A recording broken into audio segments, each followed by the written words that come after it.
Welcome back. You may ask, what are some techniques or strategies in teaching literature that we can use before reading a literary text? We can do any of the following. A. Listening to a song. B. Making graphic illustrations of the setting, characters, or scenes in the story. C. Making a photograph study. D. Sampling random lines or passages from the text. Let's see how a teacher does one of these in the classroom. You like love stories, don't you? Yes, sure. Okay, our text for today is one of those love stories that people who love literature probably know by heart. But before that, let me play a song for you, and afterwards, you tell me what the song says. Okay, listen to this.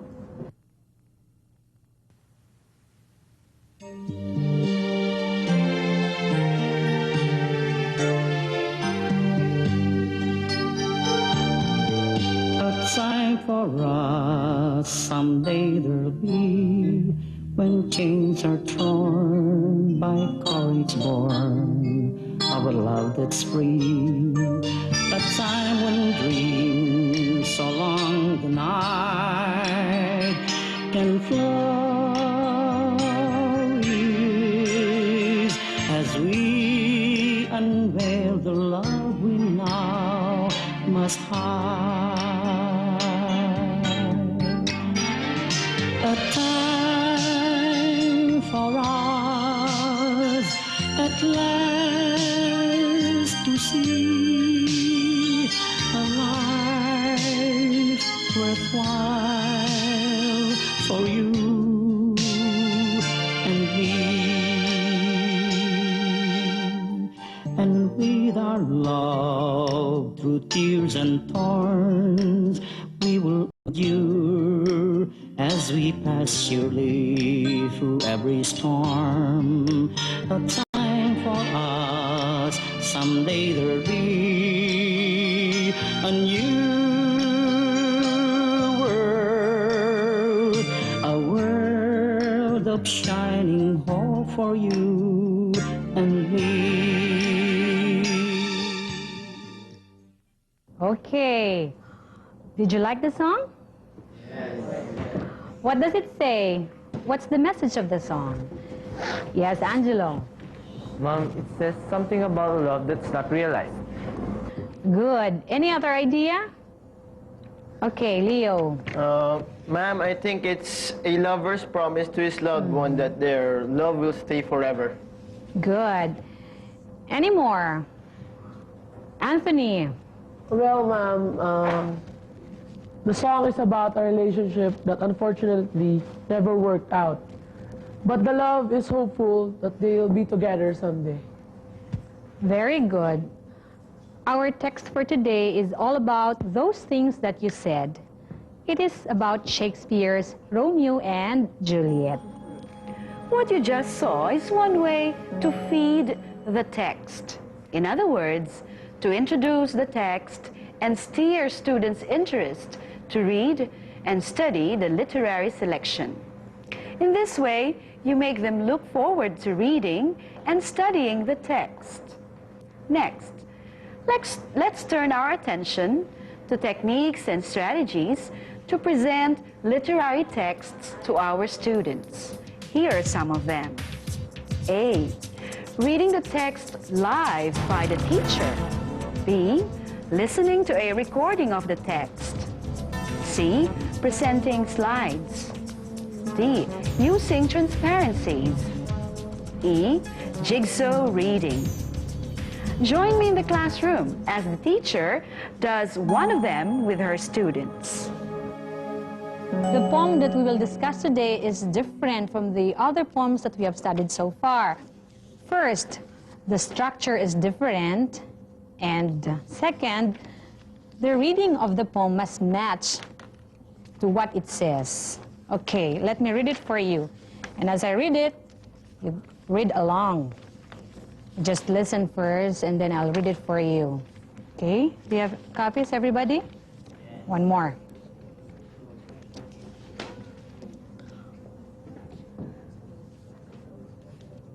The Conductor by Jacques Prévert. Let's go, let's go. Step on it.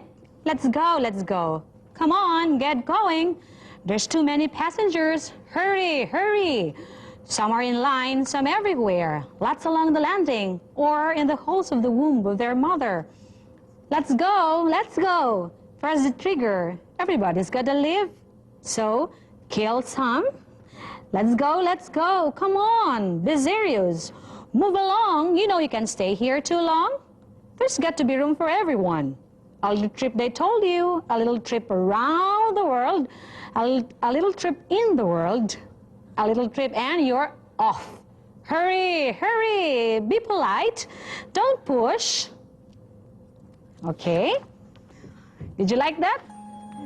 Uh-huh. Who is speaking in the poem? Wasn't that interesting? The teacher reads the text live for her students.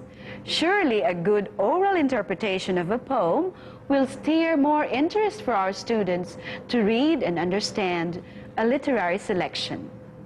Can you do oral interpretation well for your students? I'm sure you can. What about techniques or strategies after reading a literary text? Here are some of them. A.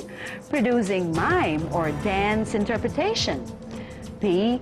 Reciting the text or reading interpretatively. C. Doing a reader's theater. D. Responding to the text through journal writing. E. Adapting the text to another genre. Let's watch a classroom situation which plays up one of these techniques.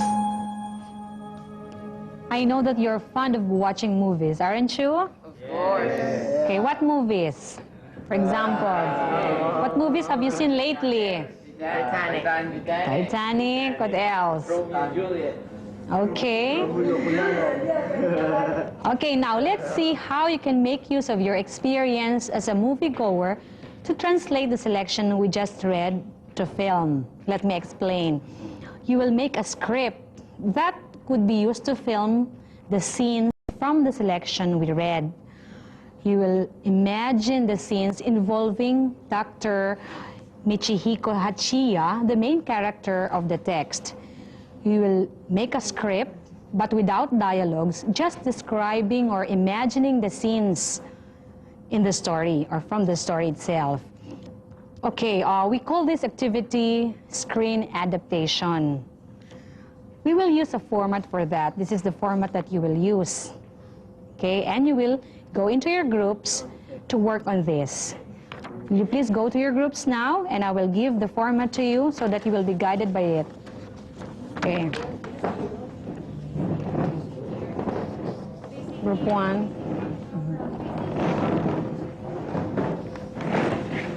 Group 2.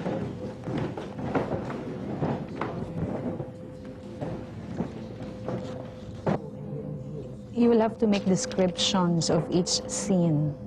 Okay? Make descriptions. You will have to make descriptions of each scene. Only descriptions without dialogue about the text, just to describe the scenes. Do you have any problems there? Did you understand the thing? Okay, you'll have to make descriptions of each scene. And no dialogues about, it's just how you picture the scenes of the story. Are you done? Yes. Good. Would you like to present your script? Group 1. Okay, let's listen to Group 1 now. Opening scene. The camera shows a Japanese garden. It is early morning, the sun is warm and beautiful. Birds are chirping, the sky is clear. Dr. Hachiya is in the living room floor relaxing. He looks dead tired. Climax. Sound effects of a bomb is heard. A big explosion blanketed the surroundings. The screen becomes blank. Time elapse. End. Camera shows Dr. Hachiya wounded, bleeding. He looks around and sees many dead people. He looks for his wife. He feels pain all over. He realizes a nuclear bomb has exploded in the area. He bursts into tears. Okay, well done, Group 1. Hang Thank you very much. What we have learned about in choosing techniques and strategies in teaching literature? I'll be back to summarize what we have taken up. Don't go away.